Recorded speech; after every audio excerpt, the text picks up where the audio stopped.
अब बात करते हैं एक ऐसी कहानी की जो पूरी दुनिया में सुर्खियां बटोर रही है। एक अभूतपूर्व, हालांकि विवादास्पद, नई खोज एक ऐसे रहस्य से पर्दा उठा रही है जो हजारों हजारों साल पुराना है। 45,000 से अधिक वर्षों से रहस्यमय अनुन्नाकी मेसोपोटामिया के मिथकों, किंवदंतियों और प्राचीन ग्रंथों में प्रमुखता से मौजूद रहे हैं। कहा जाता है कि ये रहस्यमय प्राणी स्वर्ग से अवतरित होकर मानवता के भाग्य का निर्धारण करने आए थे। प्राचीन इतिहास, विशेषकर प्राचीन सुमेर से मिली जानकारी कुछ सबसे रोचक तथ्यों में से एक है।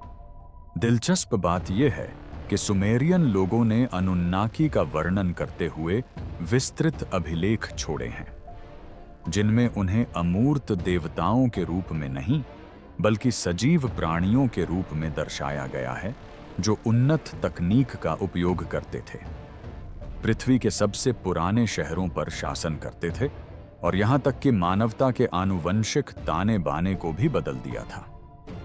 अब 4,500 वर्षों के बाद वैज्ञानिकों ने अंततः अनुन्नाकी के बारे में सच्चाई का पता लगा लिया है।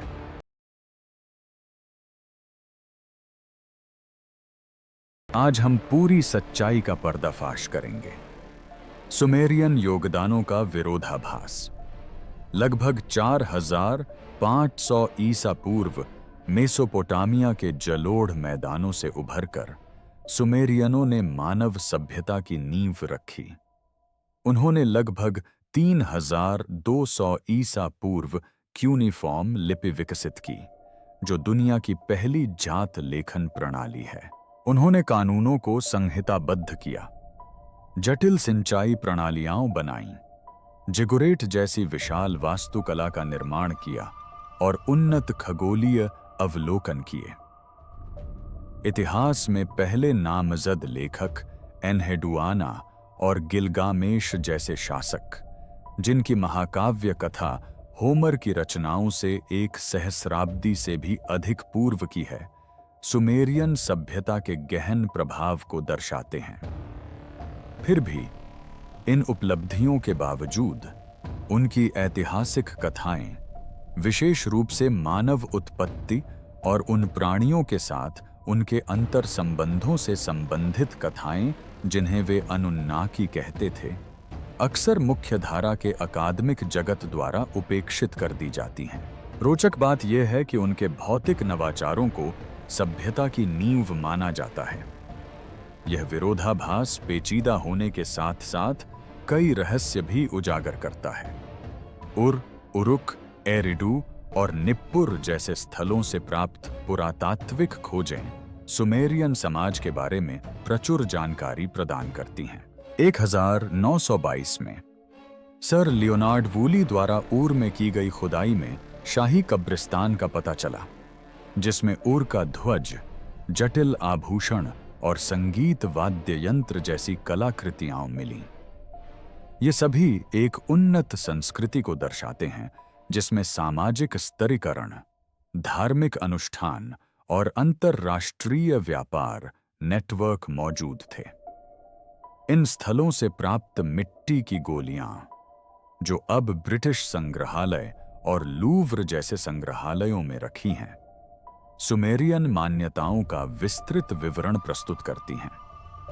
इन ग्रंथों में मनुष्यों और अनुन्नाकी के बीच संबंधों का वर्णन है, जो सुमेरियनों के अनुसार स्वर्ग से अवतरित हुए थे और मानवता को आकार देने में महत्वपूर्ण भूमिका निभाई थी। एनुमा एलिश और गिलगामेश महाकाव्य में प्रलय से पहले की दुनिया का वर्णन है, जहां देवता और मनुष्य आपस में घनिष्ठ रूप से जुड़े हुए थे। यह वर्णन बाद के बाइबल और कुरान के उन वृत्तांतों से आश्चर्यजनक रूप से मिलता जुलता है, जिनमें दैवीय न्याय द्वारा बाधित आदिम युग का वर्णन है। जचरिया सिचिन जैसे विद्वानों का तर्क है कि सुमेरियन ग्रंथों में अनुन्नाकी के संदर्भ अलौकिक प्राणियों की ओर इशारा करते हैं, जिन्होंने संभवतः आनुवंशिक हेरफेर के माध्यम से मानव विकास में हस्तक्षेप किया था।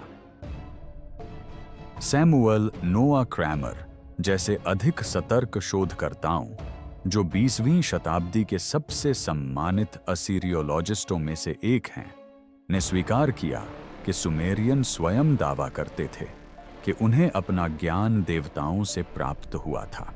क्रेमर द्वारा शूरापाख के निर्देश और सुमेरियन राजाओं की सूची जैसे ग्रंथों के विश्लेषण से ऐसे पैटर्न सामने आते हैं जिनमें राजत्व और सामाजिक व्यवस्था को स्वर्ग से अवतरित बताया गया है, जो सुमेरियन साहित्य में बार बार दोहराया जाने वाला एक विषय है। फिर भी जब ये अभिलेख मानवता की उत्पत्ति या अनुन्नाकी की भूमिकाओं पर चर्चा करते हैं तो उन्हें मिथक करार दिया जाता है, जबकि इन्हीं ग्रंथों में सावधानीपूर्वक दर्ज वाणिज्यिक लेन देन, कानूनी संहिताएं और चिकित्सा नुस्खे भी मौजूद हैं। यह चयनात्मक स्वीकृति, जहां कानून, लेखन और प्रौद्योगिकी में सुमेरियन योगदान की सराहना की जाती है, लेकिन मानव उत्पत्ति के उनके अपने स्पष्टीकरणों को खारिज कर दिया जाता है। प्राचीन अभिलेखों की हमारी व्याख्या में निहित पूर्वाग्रह को दर्शाती है। यदि हम सुमेरियन लोगों के आविष्कारों के समान ही उनकी कथाओं को भी विश्वसनीय मान लें, तो मानव इतिहास के बारे में हमारी समझ में आमूलचूल परिवर्तन आ जाएगा। आदिम शिकारी संग्रहकर्ताओं से उन्नत सभ्यताओं तक के रैखिक विकास का पारंपरिक दृष्टिकोण एक अधिक जटिल तस्वीर में तब्दील हो जाएगा। डॉ. रॉबर्ट शाल्क और डॉ.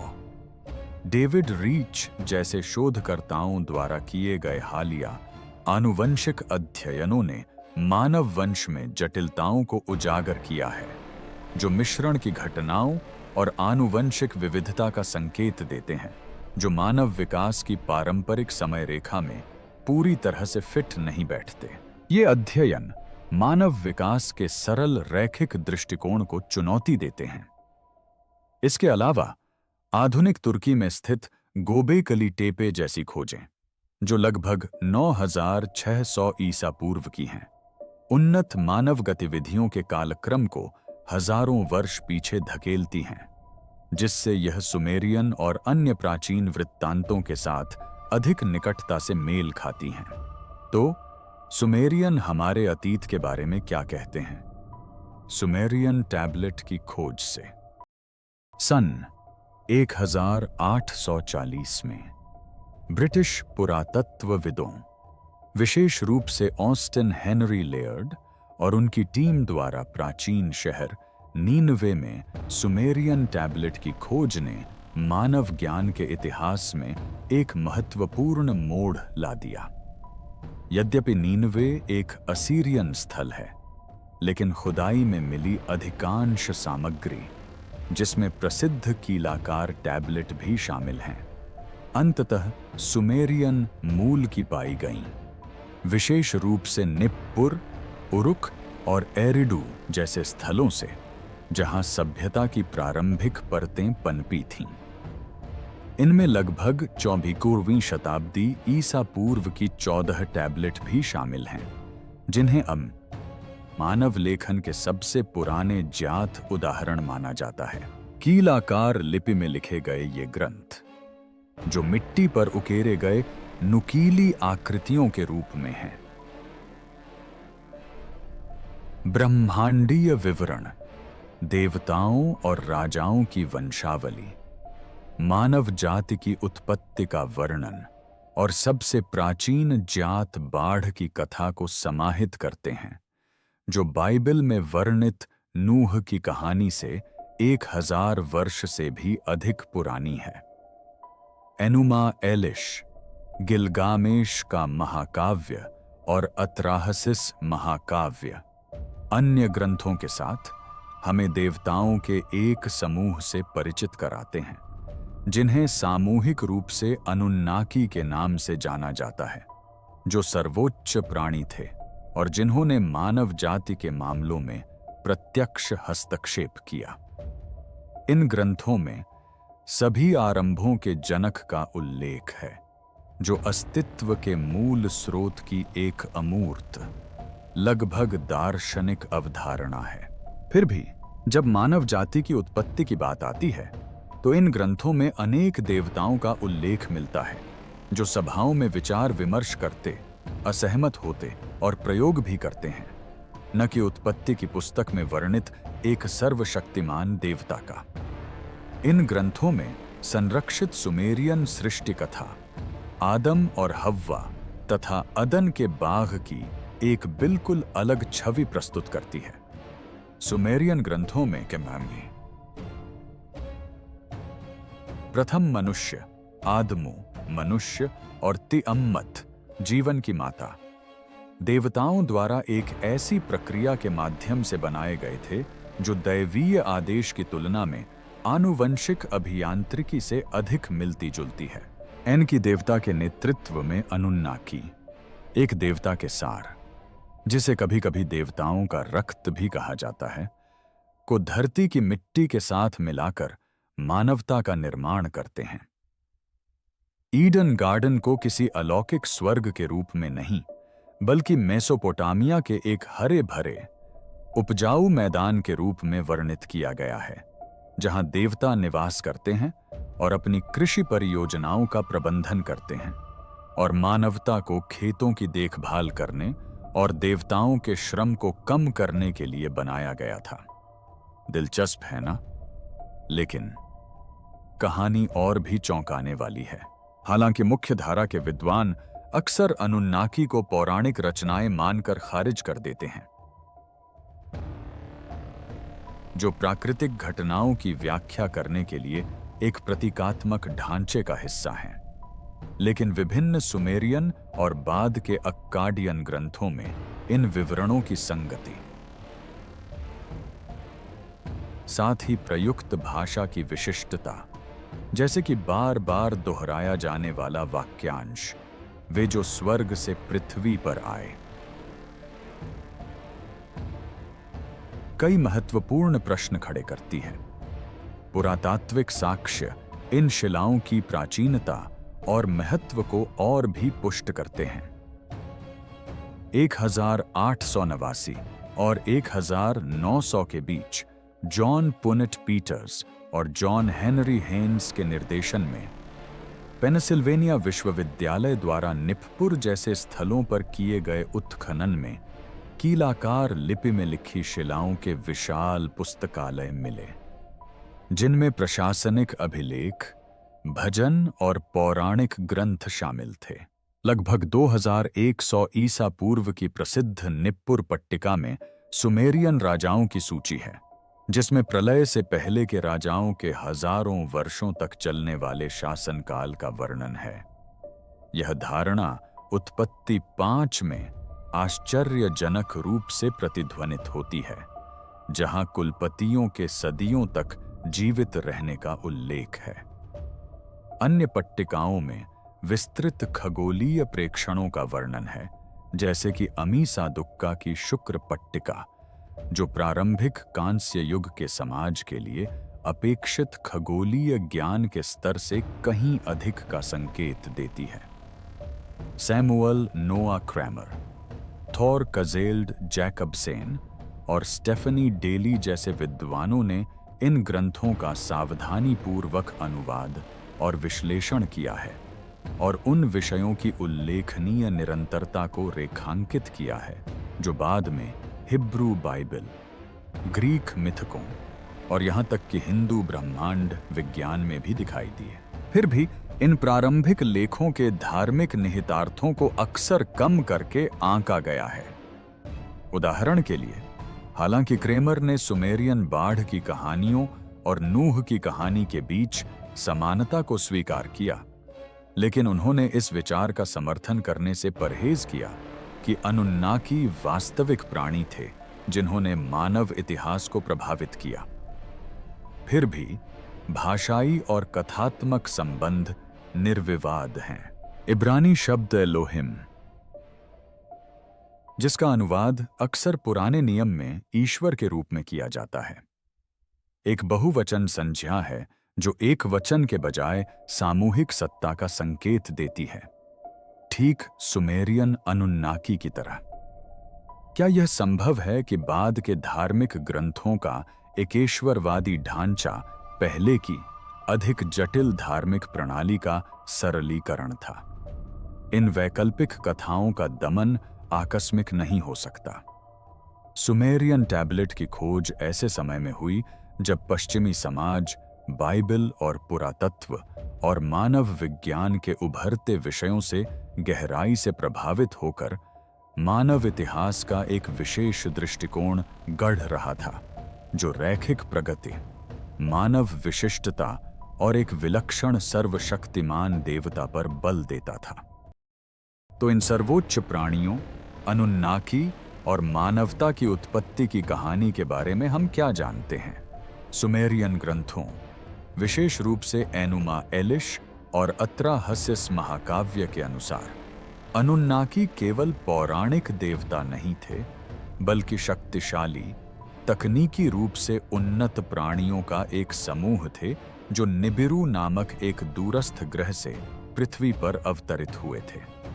उनका आगमन, जिसे परंपरागत रूप से लगभग 4,45,000 वर्ष पूर्व माना जाता है, मानवता के पौराणिक ऐतिहासिक कालक्रम में एक महत्वपूर्ण मोड़ है। सुमेरियन शब्द अनुन्नाकी का मोटे तौर पर अनुवाद जो स्वर्ग से पृथ्वी पर आए होता है, और ग्रंथों में उन्हें देवताओं के एक सामूहिक समूह के रूप में चित्रित किया गया है, जिसका नेतृत्व आकाश के देवता अनुगाह, अनुन्नाकी परिषद के राजा, वायु के स्वामी एनलिल और जल और ज्ञान के देवता एनकी करते हैं, जिन्हें अक्सर मानवता के संरक्षक के रूप में दर्शाया जाता है। जचरिया सिचिन, जिनकी 1976 की पुस्तक द 12th प्लैनेट ने निबिरू सिद्धांत को लोकप्रिय बनाया, की व्याख्याओं के अनुसार अनुन्नाकी का ग्रह हमारे सौर मंडल का एक दूरस्थ सदस्य निबिरू है, जो एक विशाल लौह ऑनक्साइड से भरपूर ग्रह है और लगभग हर 3,600 वर्षों में एक लंबी अंडाकार कक्षा में आंतरिक सौर मंडल में प्रवेश करता है। सिचिन की व्याख्या सुमेरियन विवरणों पर आधारित है, जिसमें निबिरू को एक भटकते तारे के रूप में वर्णित किया गया है, जो अपने निकट आने वाले ग्रहों में उथल-पुथल मचाता है। सिचिन द्वारा व्याख्या किए गए सुमेरियन विवरणों के अनुसार निबिरू का वायुमंडल पर्यावरणीय गिरावट के कारण कमजोर हो रहा था। यह समस्या पृथ्वी की जलवायु परिवर्तन और वायुमंडलीय क्षति से संबंधित आधुनिक चिंताओं की याद दिलाती है। अनुन्नाकी लोगों ने अपने ग्रह के वायुमंडल में सोने के कणों को मिलाकर एक परावर्तक कवच बनाया, जिससे संतुलन बहाल हो सके। सोने का यह प्रस्तावित उपयोग आधुनिक वैज्ञानिक और तकनीकी अनुप्रयोगों से कई दिलचस्प तरीकों से मेल खाता है। सोने के अद्वितीय परावर्तक और चालक गुण इसे आज अंतरिक्ष प्रौद्योगिकी में अमूल्य बनाते हैं, जिसमें जेम्स वेब स्पेस टेलीस्कोप के दर्पणों और अंतरिक्ष यान के घटकों में इसका उपयोग शामिल है। इसके अलावा पुरातात्विक खोजें इस विचार को अप्रत्यक्ष रूप से पुष्ट करती हैं कि प्राचीन सुमेरियन समाज में सोने का विशेष महत्व था। 1920 के दशक में लियोनार्ड वूली द्वारा उत्खनित उर के शाही मकबरों से सोने की कलाकृतियों का एक आश्चर्यजनक भंडार मिला, जिसमें मुकुट, आभूषण और धार्मिक अनुष्ठानों में उपयोग की जाने वाली वस्तुएं शामिल हैं, जो 3री सहस्राब्दी ईसा पूर्व की हैं। सोने की सूक्ष्म कारीगरी और उसकी विशाल मात्रा से संकेत मिलता है कि इसका महत्व मात्र आभूषण से कहीं अधिक पवित्र या अलौकिक था। इसके अलावा प्राचीन सुमेरियन ग्रंथों में अक्सर अब्जू में देवताओं के खनन कार्यों का उल्लेख मिलता है, जो भूमिगत क्षेत्र से जुड़ा एक शब्द है और एनकी से संबंधित है, जिसका अर्थ है पृथ्वी से संसाधनों का शाब्दिक निष्कर्षण। 17वीं शताब्दी ईसा पूर्व के अत्राहसिस महाकाव्य में स्पष्ट रूप से वर्णन किया गया है कि कैसे सोने के खनन के परिश्रम से बोझिल अनुन्नाकी ने अपने नेताओं के विरुद्ध विद्रोह कर दिया। इसके जवाब में एनकी ने लुलु नामक एक मिश्रित प्राणी या मानव का आदर्श रूप बनाने का प्रस्ताव रखा ताकि वह उनके स्थान पर श्रम का भार उठा सके। मानवों की रचना की यह प्रक्रिया, जिसे अनुन्नाकी सार और सांसारिक मिट्टी के संयोजन के रूप में वर्णित किया गया है, बाइबल के ओक्सदम की कहानी की झलक देती है और आनुवंशिक हेरफेर के आधुनिक सिद्धांतों से मेल खाती है। जहां थोरकेल जैकबसेन जैसे मुख्य धारा के विद्वानों ने इन कथाओं के प्रतीकात्मक और काव्यात्मक पहलुओं पर जोर दिया है, वहीं वैकल्पिक शोधकर्ताओं का तर्क है कि विवरण का स्तर, देवताओं के रक्त के संदर्भ और एरिडू और आब्जू जैसे विशिष्ट स्थलों का बार बार उल्लेख वास्तविक ऐतिहासिक घटनाओं की स्मृति को दर्शाता है। भले ही समय और सांस्कृतिक प्रसारण से यह स्मृति विकृत हो गई हो, आधुनिक खगोल विज्ञान ने निबिरू परिकल्पना को और बल दिया है। 2016 में California institute of technology, California के खगोलविदों कॉन्स्टेंटिन बैटिगन और माइकल ई. ब्राउन ने एक शोध प्रकाशित किया जिसमें हमारे सौर मंडल के बाहरी छोर पर स्थित एक विशाल अदृश्य ग्रह के अस्तित्व का सुझाव दिया गया था, जिसे ग्रह 9 नाम दिया गया था। उनकी परिकल्पना नेपच्यून के पार स्थित पिंडों की कक्षाओं को प्रभावित करने वाली गुरुत्वाकर्षण संबंधी विसंगतियों पर आधारित थी, जिसे पृथ्वी के द्रव्यमान से लगभग 10 गुना अधिक द्रव्यमान वाले एक ग्रह की उपस्थिति से समझाया जा सकता है, जो 400 से 800 खगोलीय इकाइयों की दूरी पर परिक्रमा कर रहा है। यद्यपि ग्रह 9 को अभी तक प्रत्यक्ष रूप से नहीं देखा गया है, लेकिन इसका सैद्धांतिक अस्तित्व सुमेरियन ग्रंथों में वर्णित निबिरू से आश्चर्यजनक रूप से मिलता जुलता है। अनुन्नाकी कथा आधुनिक मानव उत्पत्ति संबंधी प्रश्नों से भी गहराई से जुड़ती है। लगभग 3 लाख वर्ष पूर्व उन्नत संज्ञानात्मक और सामाजिक क्षमताओं के साथ उनका अचानक उदय पुरा मानव विज्ञानियों के लिए एक पहेली बना हुआ है, जबकि मानक मॉडल इसे प्राकृतिक चयन का परिणाम मानता है। मानव व्यवहार में इस अभूतपूर्व प्रगति के समय और अचानक होने के कारण कुछ लोग यह सोचने पर मजबूर हो जाते हैं कि क्या इसमें बाहरी प्रभावों की भी भूमिका रही होगी। क्या सुमेरियन कथाएं, जिनमें अनुन्नाकी का वर्णन है, किसी प्राचीन मुठभेड़ की प्रतीकात्मक स्मृति हो सकती हैं, जिसने हमारी प्रजाति के विकास को गति दी? खैर, चलिए अनुन्नाकी कथा को आगे बढ़ाते हैं। प्राचीन सुमेरियन टैबलेटों के अनुसार, विशेष रूप से सर लियोनार्ड वूली द्वारा 1920 के दशक में आधुनिक इराक के उर स्थल पर उत्खनित टैबलेटों और जेकरिया सिचिन जैसे विद्वानों की व्याख्याओं के अनुसार अनुन्नाकी लगभग 4,45,000 वर्ष पूर्व पृथ्वी पर आए थे। अत्राहसिस और एनुमा एलिश जैसे ग्रंथों में संरक्षित उनके मिशन का उद्देश्य बहुमूल्य संसाधनों, विशेष रूप से सोने का दोहन करना था, ताकि उनके गृह निबिरू के बिगड़ते वातावरण को पुनर्स्थापित किया जा सके। इस विशाल कार्य को सुगम बनाने के लिए उन्होंने पृथ्वी पर पहली बस्ती स्थापित की, जिसे एरिडुग के नाम से जाना जाता है, जिसका अनुवाद दूर का घर होता है, जो फारस की खाड़ी के दलदली इलाकों में स्थित थी। सुमेरियन लोग एरिडुग, जिसे बाद में एरिडू कहा गया, को सभ्यता का उद्गम स्थल मानते थे, और सुमेरियन राजा लिस्ट के अनुसार यह ज्ञान और जल के देवता एनकी के नेतृत्व में स्वयं देवताओं द्वारा स्थापित पहला शहर था। अनुन्नाकी के स्थलीय अभियानों के मुख्य अभियंता के रूप में एनकी ने पृथ्वी स्टेशन 1 एरिडुग की स्थापना की अध्यक्षता की, जो प्रशासन, खनन रसद और अब्जू में संचालन के समन्वय का केंद्र था, जो खनिज भंडारों से समृद्ध क्षेत्र है और पारंपरिक रूप से दक्षिणी अफ्रीका से जुड़ा हुआ है। कथा के अनुसार जब अनुन्नाकी इस भव्य योजना की देखरेख कर रहे थे, तब उन्होंने इगिगी नामक एक आज्ञाकारी अलौकिक कार्यबल को नियुक्त किया था।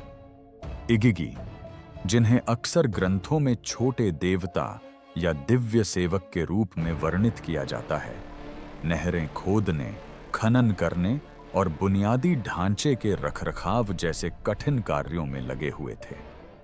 उनका परिश्रम बहुत अधिक था।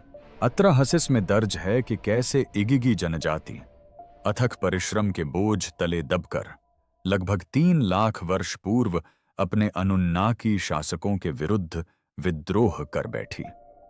इगिगी विद्रोह के नाम से जाना जाने वाला यह विद्रोह एक नाटकीय टकराव में परिणत हुआ, जिसमें इगिगी जनजाति ने अपने औजारों में आग लगा दी, निप्पुर में एनलिल के घर को घेर लिया और अपने कष्टों से मुक्ति की मांग की।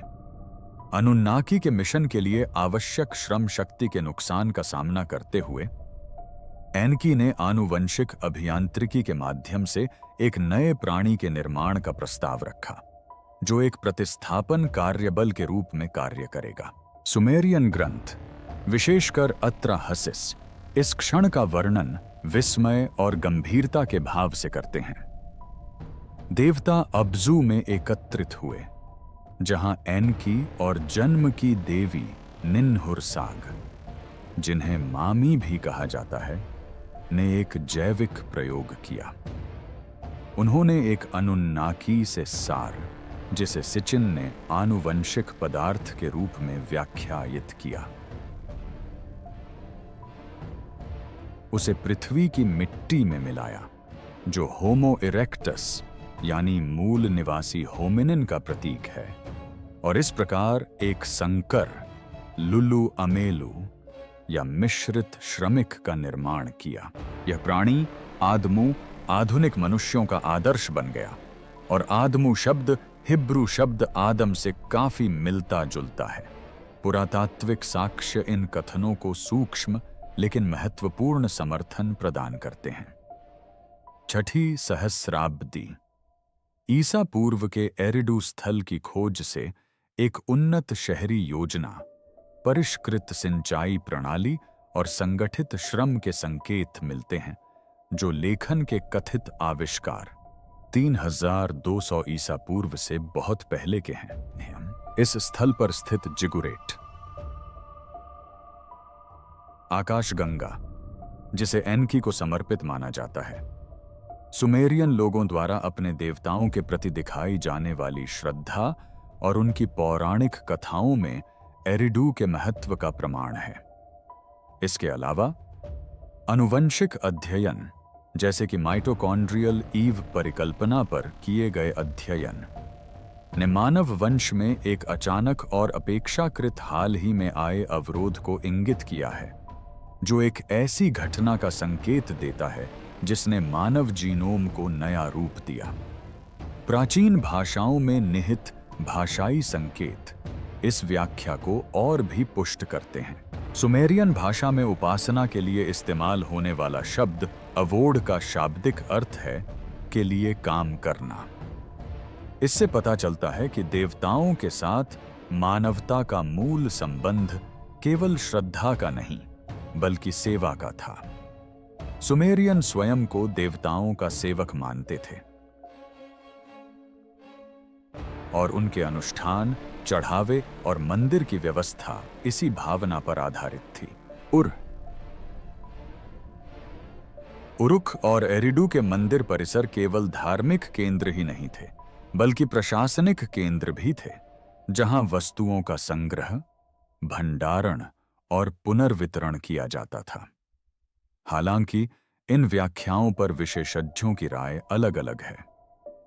सैमुअल नोआ क्रैमर और थॉरकिल्ड जैकबसन जैसे मुख्य धारा के विद्वान सुमेरियन ग्रंथों के प्रतीकात्मक और मिथकीय स्वरूप पर जोर देते हैं और अनुन्नाकी कहानियों को प्राकृतिक शक्तियों और सामाजिक पदानुक्रमों के रूपक के रूप में देखते हैं। इसके विपरीत सिचिन, माइकल टेलिंगर और हाल ही में मौरो बिग्लिनो जैसे शोधकर्ताओं का तर्क है कि विशिष्ट नामों, भौगोलिक स्थानों और औजारों और सामग्रियों के संदर्भों जैसे विवरणों का स्तर वास्तविक घटनाओं के रिकॉर्ड का संकेत देता है, भले ही वह उस समय की पौराणिक भाषा में लिखा गया हो। तो क्या यह संभव है कि प्राचीन सुमेरियन लोगों ने अपने जटिल काव्य ग्रंथों में एक भूले हुए युग का खंडित विवरण संरक्षित किया हो? खैर, समय आने पर हम इसका निर्णायक उत्तर दे पाएंगे। लेकिन रुकिए, अनुन्नाकी, अंतरजातीय विवाह और नेफिलिम की कहानी अभी समाप्त नहीं हुई है। गिलगामेश महाकाव्य और दानवों की पुस्तक जैसे प्राचीन मेसोपोटामियाई ग्रंथों के अनुसार अनुन्नाकी और मानव वंशों का मिश्रण प्रारंभिक होमो सेपियंस के श्रम शक्ति के रूप में सृजन के बाद शुरू हुआ, जब अनुन्नाकी, विशेषकर उच्च पदस्थ अनुन्नाकी, मानव महिलाओं को साथी के रूप में अपनाने लगे। परिणाम स्वरूप उत्पन्न संतानें, जिन्हें नेफिलिम या प्राचीन काल के दानव के रूप में जाना जाता है, दिव्य और सांसारिक आनुवंशिकी के मिश्रण से पैदा हुई थीं। हालांकि यह प्रथा अनुन्नाकी अभिजात वर्ग में सर्वमान्य नहीं थी। अनुन की ताओं के प्रमुख देवता एनलिल, अनुनकी और मनुष्यों के बीच अंतर्विवाह के परिणामों को लेकर बहुत चिंतित थे।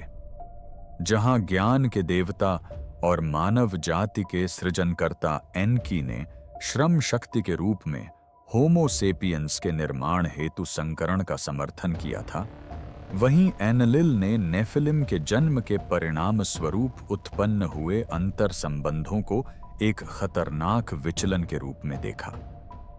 उत्पत्ति ग्रंथ में वर्णित नेफिलिम प्राचीन काल के शक्तिशाली और प्रसिद्ध पुरुषों का प्रतीक थे, जो एक ऐसी बढ़ती हुई शक्ति का प्रतिनिधित्व करते थे जो स्थापित ब्रह्मांडीय व्यवस्था और उससे भी महत्वपूर्ण अनुनकी के ग्रह निबिरू के अस्तित्व को खतरे में डाल सकती थी। सुमेरियन टैबलेट और बाइबल के वृत्तांतों से प्राप्त जानकारियों के आधार पर इन घटनाओं का समय मेसोपोटामिया के प्रारंभिक काल लगभग 3000 से 2000 ईसा पूर्व के दौरान जनसंख्या वृद्धि और सामाजिक जटिलता के चरम दौर से मेल खाता है। उरुक, उर और निप्पुर जैसे स्थलों पर हुए पुरातात्विक उत्खनन से इस युग में शहरी केंद्रों के विस्तार, भव्य वास्तुकला और सामाजिक स्तरीकरण में वृद्धि के प्रमाण मिलते हैं।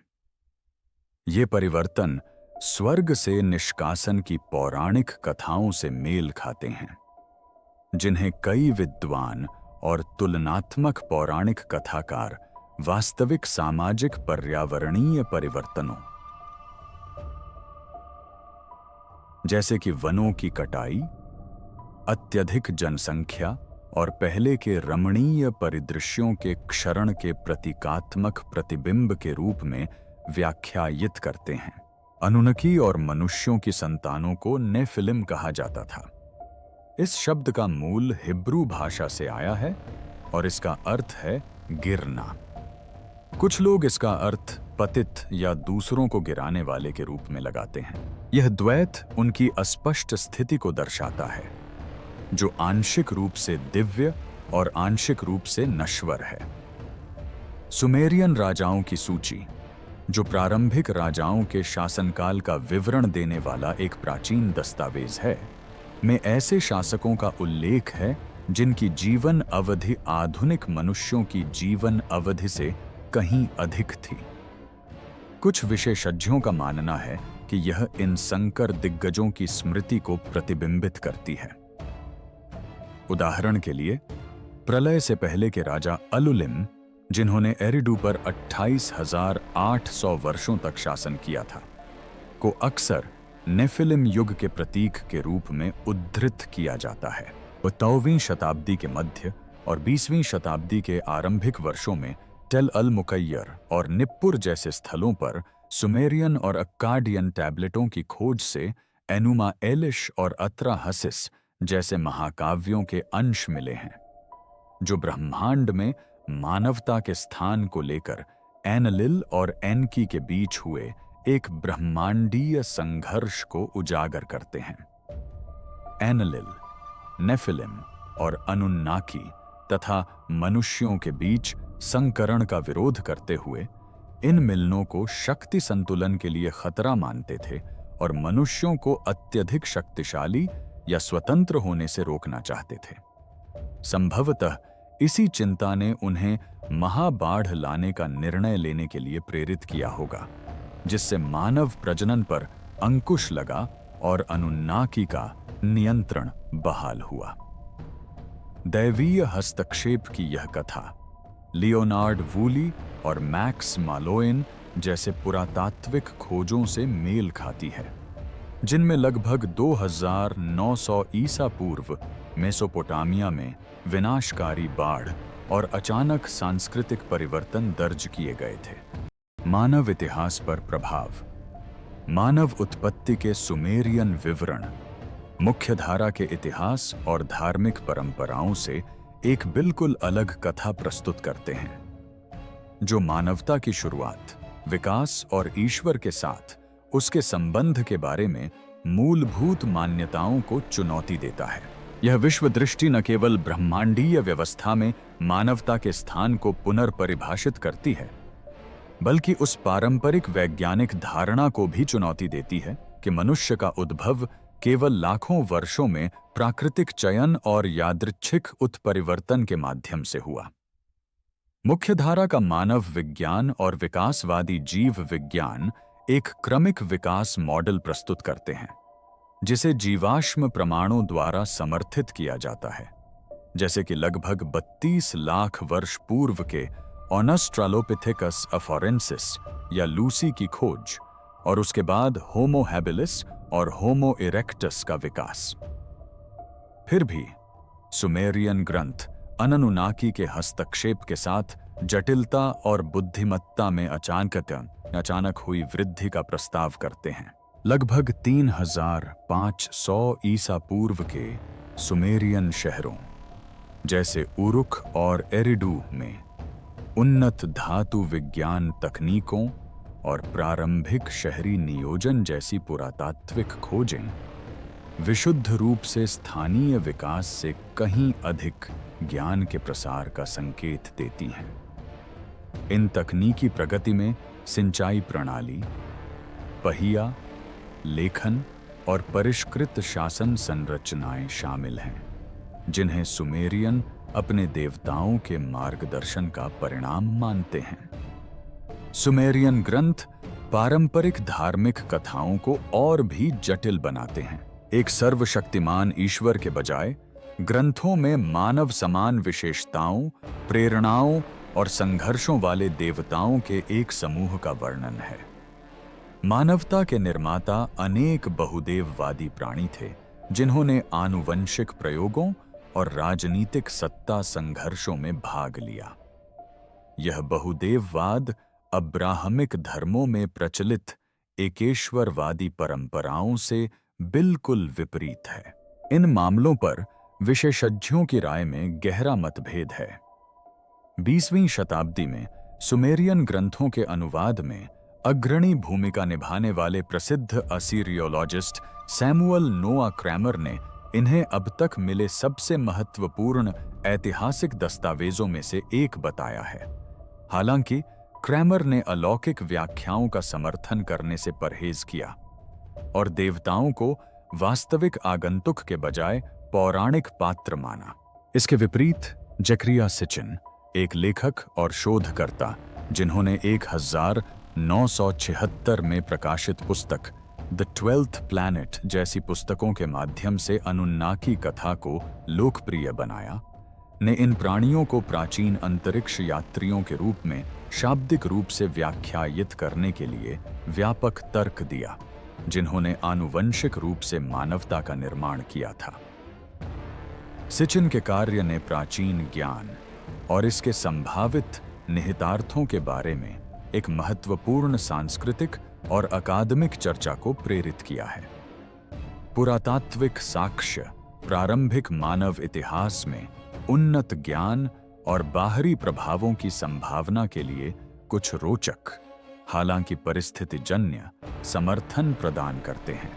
सुमेरियनों द्वारा अपने जिग्गुरेट मंदिरों और सिंचाई नहरों के निर्माण में दिखाई देने वाली सटीकता परिष्कृत इंजीनियरिंग का प्रमाण है, जिसके लिए उन्नत गणित और खगोल विज्ञान की आवश्यकता थी।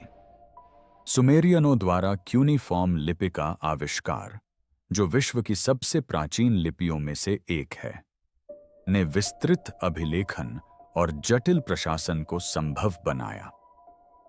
यह बौद्धिक प्रगति, साथ ही ऊर के मानक और प्रारंभिक सिलेंडर मुहरों जैसी कलाकृतियां, एक ऐसी सभ्यता की ओर इशारा करती हैं जिसने व्यवस्था, प्रौद्योगिकी और ज्ञान को महत्व दिया।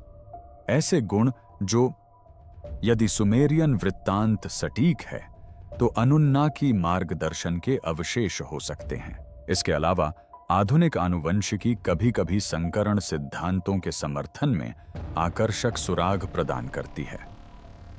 आधुनिक मानव जीनोम में निएंडरथल और डेनिसोवन डीएनए की खोज से पता चलता है कि होमिनिड प्रजातियों के बीच अंतर प्रजनन हुआ था।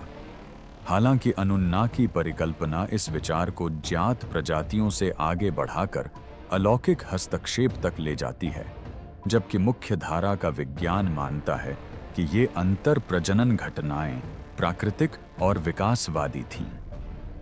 आनुवंशिक इंजीनियरिंग का सुझाव मानव चेतना, बुद्धि और सामाजिक जटिलता की उत्पत्ति के बारे में प्रश्न उठाता है। सच चाहे जो भी हो और चाहे जब भी सामने आए, इस पर विचार करना जरूरी है। बस इतना ही। देखने के लिए धन्यवाद। क्या आपको यह वीडियो पसंद आया? अगर हां, तो कृपया लाइक करें,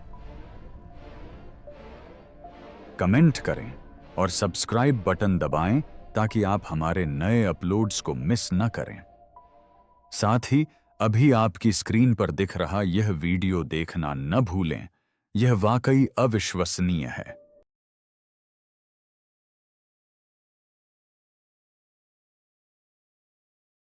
सुमेरियन लोक कथाओं और बाद में उनकी पुनर्व्याख्याओं के अनुसार निबिरू एक विशाल खगोलीय पिंड है जिसकी कक्षा अत्यधिक दीर्घवृत्ताकार है और यह लगभग हर 3600 वर्षों में आंतरिक सौर मंडल के निकट आता है। माना जाता है कि इस आवधिक पारगमन के कारण सौर अस्थिरता और गुरुत्वाकर्षण संबंधी विसंगतियों से लेकर पृथ्वी की भूविज्ञान और जलवायु में भारी बदलाव तक कई प्रकार की ब्रह्मांडीय गड़बड़ियां उत्पन्न होती हैं। निबिरू और प्रलयकारी घटनाओं के बीच यह संबंध सबसे प्रसिद्ध रूप से प्रलय की कहानी में समाहित है, जिसे जल प्रलय के नाम से भी जाना जाता है। यह कहानी मेसोपोटामिया के गिलगामेश महाकाव्य से लेकर बाइबल की उत्पत्ति की पुस्तक तक विभिन्न प्राचीन संस्कृतियों में दर्ज है। लियोनार्ड वूली और सर मैक्स मालोइन जैसे विद्वानों द्वारा लगभग 2900 ईसा पूर्व की मानी जाने वाली बाढ़ की कथा उस काल से मेल खाती है जब पुरातात्विक परतों में प्राचीन निकट पूर्व में व्यापक बाढ़ और तीव्र सांस्कृतिक व्यवधान के प्रमाण मिलते हैं। सुमेरियन और बाद के अक्काडियन ग्रंथों में बाढ़ की प्राचीन चेतावनियों का सजीव वर्णन मिलता है, जहां खगोलीय प्रेक्षणों में सूर्य के असामान्यताओं जैसे कि सूर्य के धब्बों में वृद्धि, सौर ज्वालाओं और अनियमित चुंबकीय व्यवहार का उल्लेख है। माना जाता है कि ये परिवर्तन निबिरू के आगमन से पहले हुए थे, जिनके कारण पृथ्वी का चुंबकीय क्षेत्र कमजोर हो गया, जिससे वैश्विक तापमान में वृद्धि हुई और ध्रुवीय बर्फ की चोटियां पिघलने लगीं। भूवैज्ञानिक प्रमाण इन दावों का समर्थन करते हैं। ग्रीनलैंड और अंटार्कटिका से लिए गए बर्फ के नमूनों में लगभग एक ही युग के दौरान जलवायु में अचानक परिवर्तन और वायुमंडलीय धूल और विकिरण में वृद्धि देखी गई है। इन पर्यावरणीय परिवर्तनों के कारण समुद्र स्तर में वृद्धि और विनाशकारी बाढ़ आई होगी, जो बाढ़ से जुड़ी कहानियों का स्वाभाविक स्पष्टीकरण प्रदान करती है। अनुन्नाकी देवताओं में से एक प्रमुख देवता एनलिल ने जनसंख्या नियंत्रण के लिए बाढ़ लाने का निर्णय लिया। उनका उद्देश्य भ्रष्ट और विद्रोही मनुष्यों का सफाया करना था। सुमेरियन महाकाव्य अत्राहसिस के अनुसार एनलिल मानव जाति के शोर और अवज्ञा से तंग आ चुके थे और बाढ़ के माध्यम से इसे शांत करना चाहते थे। हालांकि एनकी समेत अन्य अनुन्नाकी मनुष्यों के प्रति सहानुभूति रखते थे और उन्होंने बाइबिल के नूह की तरह नायक अत्राहसिस को नाव बनाने की चेतावनी दी थी। यह कुछ जाना पहचाना सा लगता है ना? आधुनिक वैज्ञानिक अध्ययनों ने इन प्राचीन वर्णनों को मापने योग्य घटनाओं से जोड़ने का प्रयास किया है। उदाहरण के लिए ध्रुवीय बदलाव का विचार, जिसमें पृथ्वी के चुंबकीय या भौतिक ध्रुवों में अचानक परिवर्तन होते हैं, पुराचुंबकीय अध्ययनों में कुछ हद तक समर्थित है। इन अध्ययनों से भूचुंबकीय उत्क्रमण और विस्थापन की घटनाओं का पता चलता है, जिनमें चुंबकीय ध्रुव काफी हद तक विचलित हो जाते हैं या अस्थायी रूप से उलट जाते हैं। ऐसी ही एक घटना लगभग 41,000 वर्ष पूर्व लशम विस्थापन, हालांकि निबिरू चक्र से पहले की है, यह दर्शाती है कि पृथ्वी का चुंबकीय क्षेत्र स्थिर नहीं है और इसमें तीव्र परिवर्तन हो सकते हैं, जिनके गंभीर जलवायु और जैविक परिणाम हो सकते हैं। निबिरू के निकट आने से जुड़ी सौर अस्थिरता आधुनिक सौर भौतिकी में भी प्रासंगिक है।